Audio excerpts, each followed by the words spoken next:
અમદાવાદમાં એનએસયુઆઈના વિરોધમાં એબીવીપીએ કર્યો છે હલ્લાબોલ। પહેલા કોલેજમાં ઘૂસી હલ્લાબોલ કર્યો, પછી પોસ્ટર ફાડ્યા, પુતળા દહન કર્યું, બેનર લગાવ્યા અને પોલીસ સાથે ઘર્ષણ થયા બાદ થઈ અટકાયત। આ બધો ઘટનાક્રમ થયો અમદાવાદની ગુજરાત યુનિવર્સિટીમાં। ઓડિશામાં એનએસયુઆઈના કાર્યકર્તા દ્વારા એક વિદ્યાર્થીનીને ડ્રગ્સ આપીને દુષ્કર્મ આચરવામાં આવ્યો હોવાની ફરિયાદ નોંધાઈ છે, જેના પડઘા અમદાવાદમાં પડ્યા। અમદાવાદમાં અખિલ ભારતીય વિદ્યાર્થી પરિષદ કર્ણાવતી મહાનગર દ્વારા ઉગ્ર વિરોધ પ્રદર્શન કરવામાં આવ્યું। શહેરની ગુજરાત કોલેજ પાસે એબીવીપીના વિદ્યાર્થીઓ મોટી સંખ્યામાં એકઠા થયા અને આ હેવાનિયતભરી ઘટનાની સખત શબ્દોમાં વખોડી કાઢી હતી। પ્રદર્શનકારીઓએ રેપિસ્ટ એનએસયુઆઈના પોસ્ટર્સ હવામાં ઉછાળીને પોતાનો રોષ વ્યક્ત કર્યો હતો।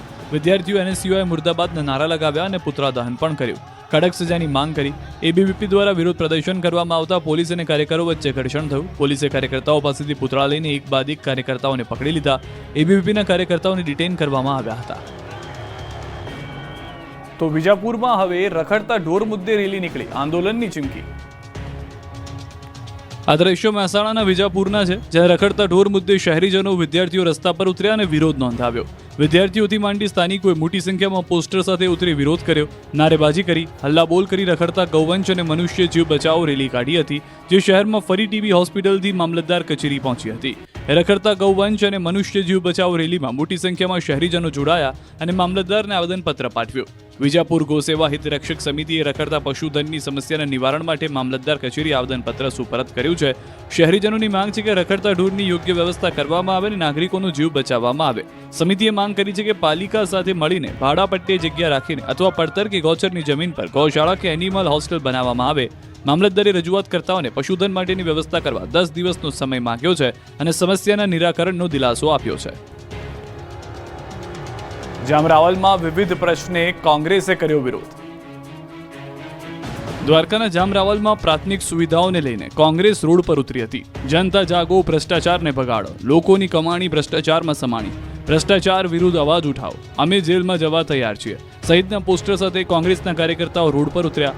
જામરાવલ ગામમાં ગટરના પાણીની સમસ્યા, ગટરના ઢાંકણા ખુલ્લા, ખરાબ રોડ સહિતના મુદ્દાને લઈને હલ્લાબોલ કર્યો, સૂત્રોચ્ચાર કરી રેલી કાઢી, પ્રાથમિક કામ ઝડપથી કરવા માંગ કરી।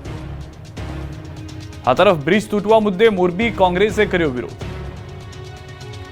મોરબીના લીલાપર રોડ પર બ્રિજ જે 1 વર્ષ પહેલા તૂટી પડ્યો હતો અને આ બ્રિજના 2 કટકા થઈ ચૂક્યા હતા, જે બાદ આ બ્રિજ પર વાહન ચાલકો માટે બંધ કરી દેવામાં આવ્યો છે અને બ્રિજની નીચેથી ડાયવર્ઝન આપવામાં આવ્યું છે।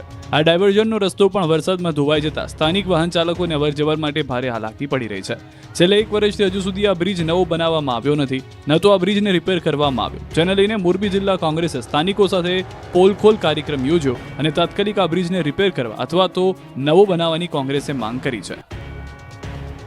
અમદાવાદમાં હોમગાર્ડ જવાનની હત્યાના વિરોધમાં દુકાનો બંધ રહી।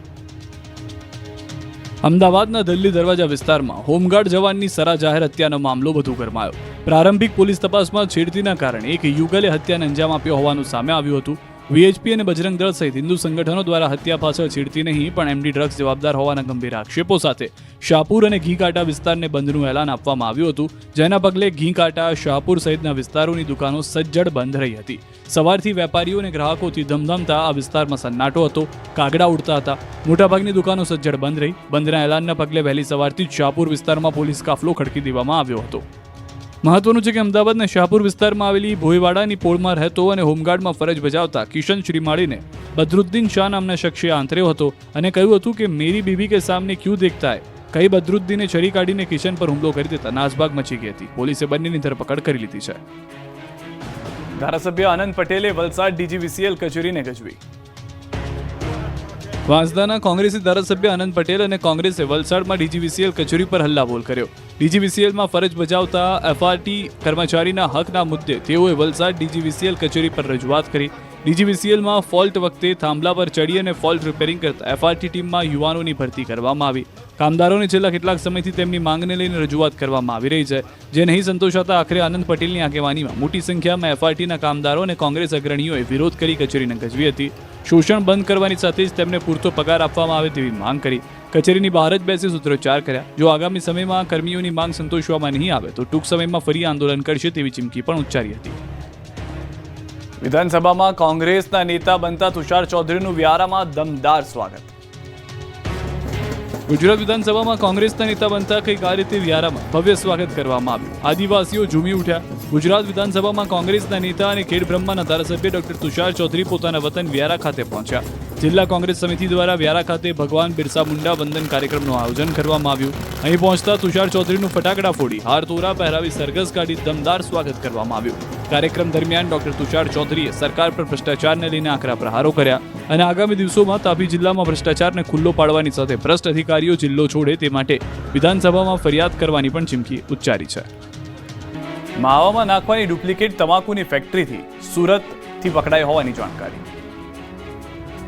માવા, ફાકી અને તમાકુવાળા પાનખાના રાજ સાવધાન થઈ જજો, કારણ કે હવે ડુપ્લિકેટ તમાકુ બનાવતી આખી ફેક્ટરી પકડાય છે. સુરતમાં જાણીતી બ્રાન્ડના નામે નકલી તમાકુનું પેકિંગ કરતી ફેક્ટરી પકડાઈ છે. પોલીસે દરોડા પાડીને આરોપી હર્ષદ કાછડિયાની ધરપકડ કરી. બાતમી બાદ ઝોન 1 પોલીસ જ્યારે અહીં પહોંચી ત્યારે ચોંકી ગઈ, કારણ કે જાણીતી બ્રાન્ડ બાગબાનના નામે અહીં છૂટક લૂઝ તમાકુ ભરીને નાની નાની પડીકીઓ બનાવાઈ રહી હતી. દરોડા દરમિયાન પોલીસે 2 લાખથી વધુનો મુદ્દામાલ જપ્ત કર્યો. એક તો તમાકુ સ્વાસ્થ્ય માટે હાનિકારક હોય છે, એમાં પણ નકલી તમાકુ સેવન કરનારને મોટું નુકસાન કરી શકે છે. આ કેસમાં પકડાયેલો આરોપી કાછડિયા અગાઉ પણ કોપીરાઇટના કેસમાં પકડાયો છે. અગાઉ તેના વિરુદ્ધ જુગારધામનો પણ કેસ નોંધાયેલો છે.